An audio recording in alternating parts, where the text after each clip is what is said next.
Pega o prato mais sofisticado que você já comeu na vida, o jantar mais caro, com os ingredientes mais frescos e temperos exóticos. Agora, tente imaginar que nada disso, absolutamente nada, existia há 2000 anos. Não havia geladeira, nem açúcar refinado, nem arroz. Esqueça a batata, o tomate e o café. Metade do que compõe o seu prato hoje simplesmente não existia no mundo bíblico.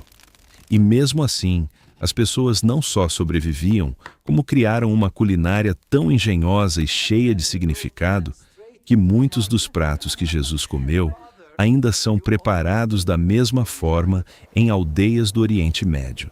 Mas o que realmente tinha gosto de quê?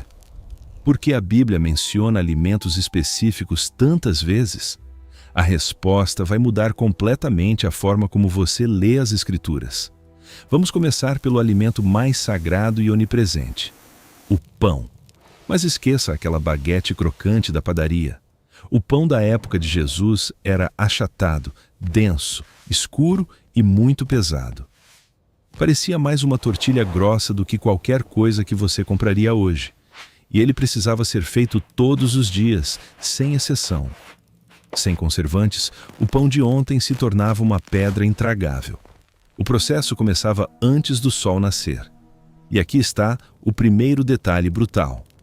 Era um trabalho exclusivamente feminino e exaustivo. As mulheres da casa pegavam grãos de trigo ou cevada e os moíam à mão em pedras circulares, chamadas de mó. O som dessas pedras girando era o despertador das aldeias, tanto que, no livro de Jeremias, o silêncio dessas pedras era usado como símbolo de desolação total. Se o moinho parou de girar, a vida parou.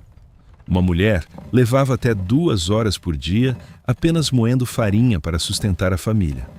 O resultado era uma farinha grossa, cheia de pedacinhos da casca do grão.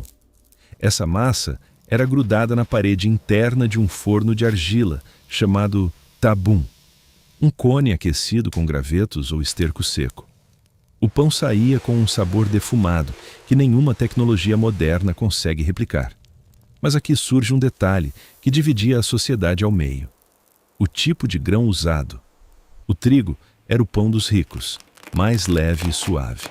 A cevada era o grão dos pobres, amarga, escura e dura. Por isso, quando lemos que Jesus alimentou 5.000 pessoas com pães de cevada, a mensagem para quem ouvia era clara. Era a comida dos mais humildes alimentando uma multidão. Quando Jesus diz, "Eu sou o pão da vida", ele não está sendo apenas poético. Ele está se comparando à única coisa que aquelas pessoas comiam 3 vezes ao dia e sem a qual elas literalmente morriam. Se o pão era o corpo da vida, o azeite de oliva era o sangue. Estava em tudo. Era usado como combustível para lâmpadas, remédio para pele rachada, cosmético e, claro, a base de todo o sabor. Você molhava o pão no azeite, cozinhava com azeite e ungia convidados com azeite. Na Judéia, as oliveiras eram o petróleo da antiguidade. Árvores tortas que viviam séculos. Até hoje, no jardim do Getsêmani, existem oliveiras com quase 1000 anos de idade. E Getsêmani significa literalmente prensa de azeite. Jesus passou sua noite de maior agonia em uma fábrica de óleo. As azeitonas eram esmagadas por pedras gigantes e o primeiro líquido que escorria, o mais puro, era reservado para o templo e para os reis. O que sobrava, o azeite mais turvo e ácido, era o que temperava a mesa do povo. Se esse nível de detalhe está abrindo seus olhos, já deixa o like, porque o que vem a seguir sobre as bebidas da época vai te surpreender.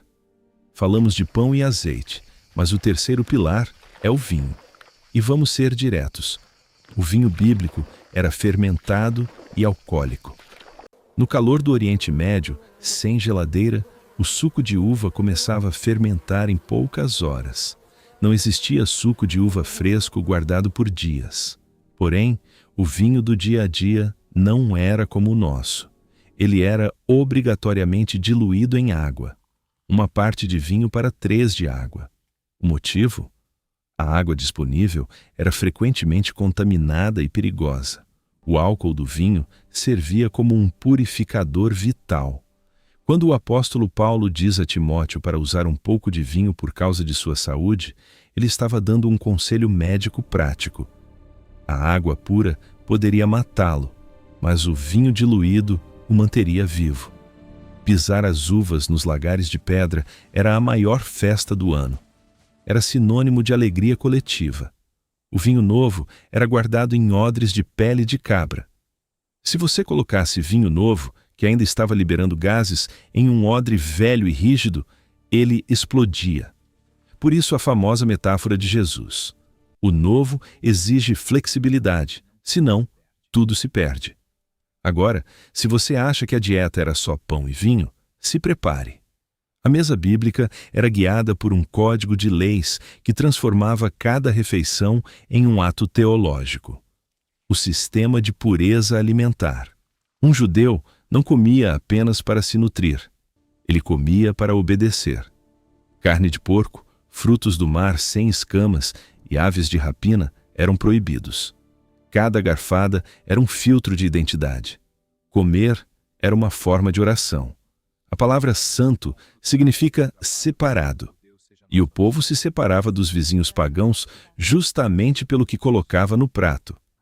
Mas o que realmente ia para a panela? A refeição principal acontecia ao final da tarde. Lentilhas eram a base proteica. Lembra de Esaú vendendo seu direito por um prato de lentilhas vermelhas? Aquilo era um ensopado espesso, temperado com cominho e coentro. Havia também o grão de bico, ancestral do hummus, e vegetais como pepinos, cebolas e muito alho. O sabor vinha de ervas selvagens que cresciam em qualquer quintal, hortelã, endro e mostarda. A cozinha bíblica era terrosa, aromática e muito viva. E a carne? Bem, para o homem comum, a carne era um luxo raríssimo. No mundo moderno, comemos carne todo dia. Na Bíblia, matar um cordeiro era um sacrifício econômico. A ovelha valia mais viva, produzindo lã e leite. Carne era coisa de casamento, festas religiosas ou visitas ilustres. O peixe era mais acessível, especialmente perto do mar da Galileia. A tilápia era assada sobre brasas e temperada apenas com sal e ervas. Foi esse o café da manhã que Jesus ressuscitado preparou para os discípulos na beira do lago. Um momento de simplicidade divina. O Criador cozinhando peixe para seus amigos. E como eles matavam a vontade de doce? Não havia açúcar de cana. A doçura vinha das frutas, figos, romãs e tâmaras. O mel, citado tantas vezes na Bíblia, nem sempre era de abelha. Na maioria das vezes, era uma calda escura e espessa feita de tâmaras fervidas. Mas a maior diferença entre a mesa deles e a nossa não era a comida, era a posição. Esqueça as pinturas de Da Vinci com todo mundo sentado em cadeiras. Naquela época, comia-se reclinado no chão sobre almofadas, apoiado no cotovelo esquerdo. A mesa era baixa, em formato de U. A posição em que você se deitava indicava sua importância. Na última ceia, quando dizem que o discípulo amado estava ao lado de Jesus, significa que ele estava literalmente com as costas encostadas no peito do Mestre. Era uma intimidade física que as pinturas formais não conseguem capturar. Não existiam pratos individuais. Todos comiam da mesma travessa central com as mãos. O pedaço de pão servia como colher. Por isso, quando Jesus diz que aquele que mete a mão no prato comigo me trairá, ele está falando de uma quebra de pacto brutal. No Oriente Médio, dividir o prato era um selo de confiança absoluta. Trair alguém depois de mergulhar o pão no mesmo molho era o nível mais baixo que um ser humano poderia chegar. O sal, que hoje ignoramos, era tão valioso que servia como pagamento. Sem sal, nada era preservado. Jesus chamou seus seguidores de sal da terra, porque eles eram o que impedia o mundo de apodrecer. Mas o sal daquela região, extraído do Mar Morto, podia perder o sabor devido à umidade. sobrando apenas um pó mineral inútil. Esse sal sem gosto era jogado na rua para calçar o chão. Ser um seguidor sem sabor era ser pisado pelos homens.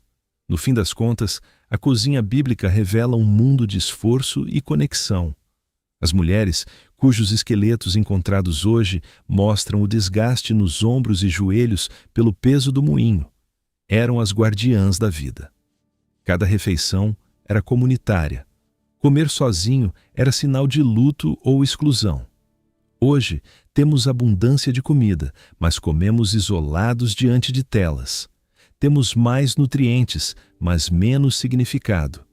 A Bíblia começa com uma fruta proibida em um jardim e termina com um banquete de casamento no Apocalipse. Do início ao fim, a história da humanidade é contada através da comida. A próxima vez que você sentar para comer, pare por 3 segundos, olhe para o seu prato e pense no caminho que aquele alimento percorreu. Lembre-se que para os antigos, a mesa não era apenas um móvel, era um altar. Não era um lugar de consumo rápido, mas de encontro sagrado. Se essa jornada pelo paladar de 2000 anos atrás mudou a forma como você vê o pão de cada dia, inscreva-se aqui no canal.